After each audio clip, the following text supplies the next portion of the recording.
Добре.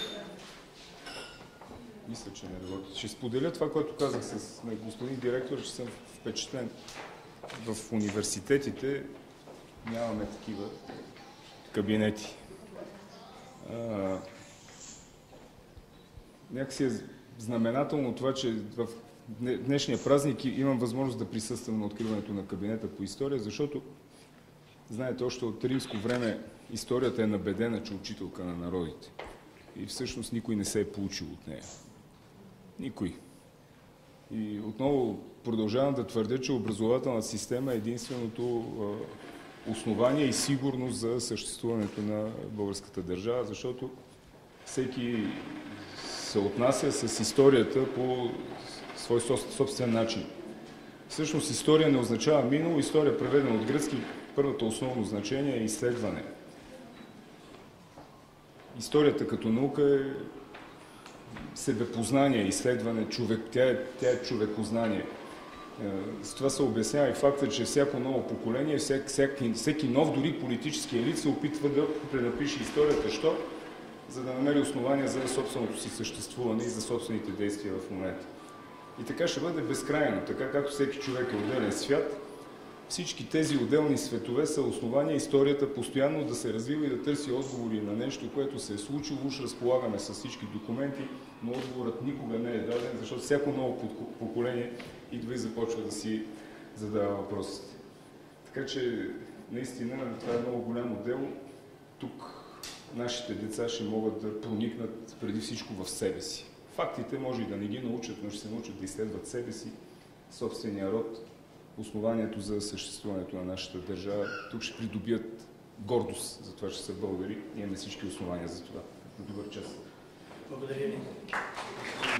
Прекрасни български икони събрани и съкровища на България. Министър, благодаря. Извън рамките на днешния празник, защото той е с национално значение. Как си обяснявате многото грешки, които се появиха в тестовете на матурите след 7-ми клас? Такава информация излезе тази сутрин. Откъде е излязла? Информацията може да се коментира само ако е официална. Ако е в резултат на слухове или клюки, няма какво да я коментираме. Това, което мога да ви кажа, макар че нямам право да го казвам, че успеха по български и математика тази година е много по-висок в сравнение с 2010-2011 година. Така че българското образование бавно и устойчиво се развива напред. Какво е цяло състоянието на материалната база в образованието? Средните училища особено? Ако задавате ми сложен въпрос, различно е. Значи има прекрасни училища като това. Има средни, има училища с много лоша материална база и причините винаги са комплексни. Но аз се старая да търся нещата.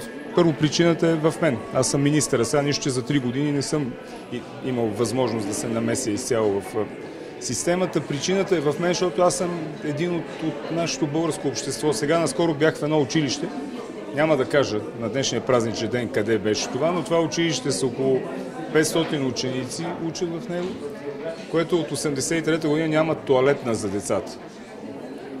И къде е причината сега? 1983 година се е случило нещо, обещали са им един строеж и те от тогава чакат този строеж. През това време бащите на днешните деца, те са минали през това училище, сега техните деца учат и се оплакват.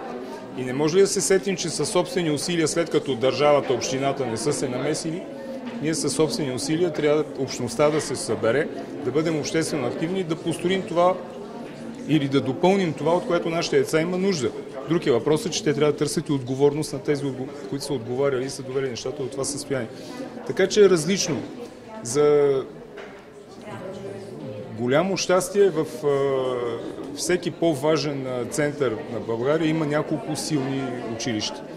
И всъщност, когато има силно училище, няма провинция. Знаете, на времето Хемингуей казваше, че там, където има море, няма провинция. Аз твърдя, че там, където има училище, което е като това, ние не можем да говорим за провинция, защото тук се споделят всичките световни знания и световни опит. И нашите деца точно от такива училища, които ходят сега на различни форуми в Брюксел или в Страсбург, се представят изключително добре. Изключително добре, защото нашата амбиция е огромна.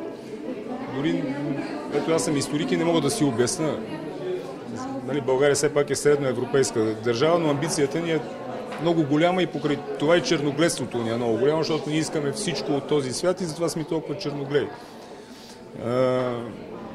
Нашите ученици се представят изключително добре, те знаят по няколко езика, те имат поведение на абсолютно европейци, едно са се родили до Айфелата кула и всички отзиви са прекрасни.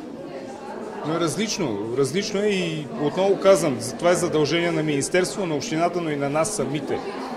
Не е възможно, ако ние не се погрижим да си оправим собствения дом, собствения двор, училището на собствените деца и да искаме държавата с всевиждащо око да реши всичко.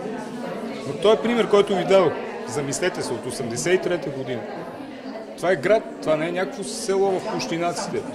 Централен град България.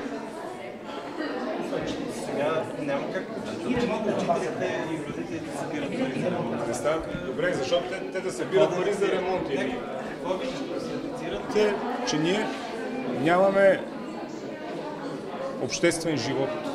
Ние не сме активни обществено. Ние нямаме малки активни общности и цялото общество като цяло някакси не е много активно.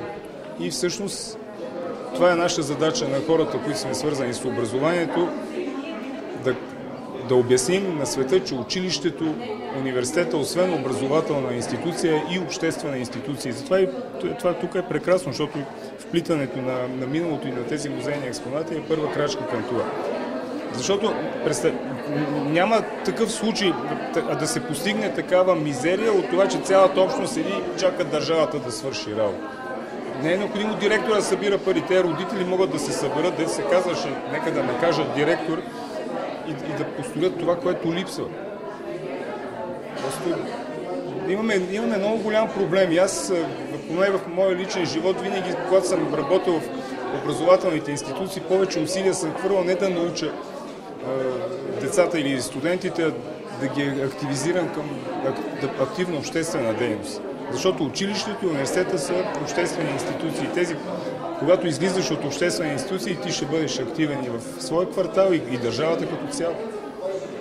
Последен въпрос, задал съм го на двама министри преди вас.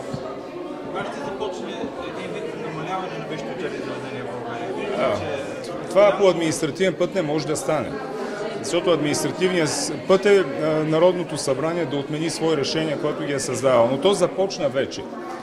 Ако следите публикациите, сега всички недоволстват от закона, не всички, има и такива среди, малки групи, които са недоволни от закона за академичния състав. Аз, например, се радвам от това, което се случва, защото стана това, което казахме, когато го въвеждахме закона. В момента има университет, който има 6 или 7 професури за този период, друг съпоставим с него има 70.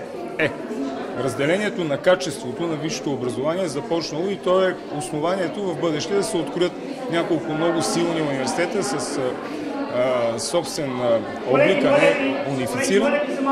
Други средни, други просто те как ще знаете ли как ще изпаднат от системата? Като няма да имат студенти, като няма да имат студенти, няма да имат финансиране.